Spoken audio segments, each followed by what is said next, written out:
আমি অনেক সময় অনেক নতুন কিছু ট্রাই করি। আচ্ছা, আমার বাচ্চা আসলে অনেক কিছু খেতে চায় না। অনেক পুষ্টিগুণ জাতীয় জিনিস আছে যেগুলা খেলে বাচ্চাদের অনেক উপকার হয়। এই জন্য একটা আপুর দেখেছিলাম, সে এইভাবে বিটরুট দিয়ে সুন্দর করে চিপস বানিয়ে দিচ্ছে তার বাচ্চাকে, এবং সে খুব চেটে পুটে খেয়ে নিচ্ছে এবং খুব মজা করে খাচ্ছে। তাই ভাবলাম আমিও বানিয়ে দেখি আমার ছেলেটা খায় কিনা। যে কাজ সেই ভাবনা আর কি। তাই আমি করেই ফেললাম, একদম হুবহু সেই প্রসেসেই চেষ্টা করেছি। তবে আর যাই হোক, আমার একটা এক্সপিরিয়েন্স হচ্ছে, আর আসলেই ভালো লাগছে।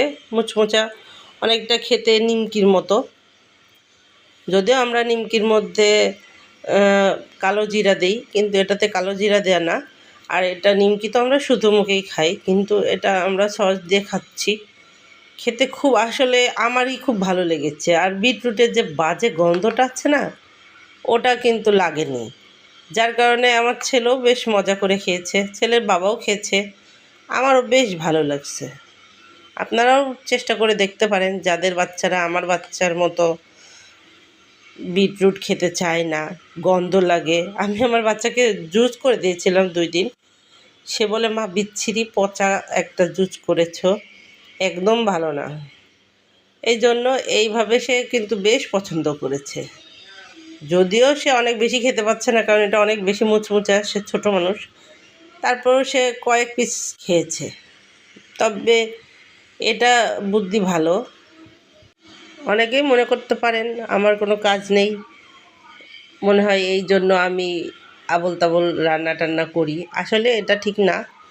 সবারই কাজ আছে, যার যার জায়গা থেকে। যার ছোট সংসার তার অনেক অল্প কাজ, যার বড় সংসার তার অনেক বেশি কাজ, কিন্তু কাজ কিন্তু একই করতে হয় সবারই।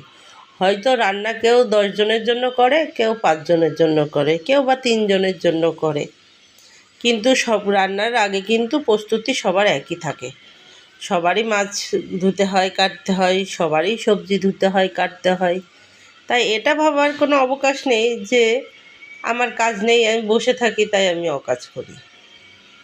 অনেকেই ভাবতে পারে, কিন্তু আসলে ঠিক এটা না। বসেই তো থাকি, তাই একটু নতুন কিছু চেষ্টা করি। যদি খেতে ভালো লাগে, বাচ্চাটা যদি খায়। আসলে বাচ্চারা একঘেয়েমি খাবার প্রতিদিন খেতে চায় না।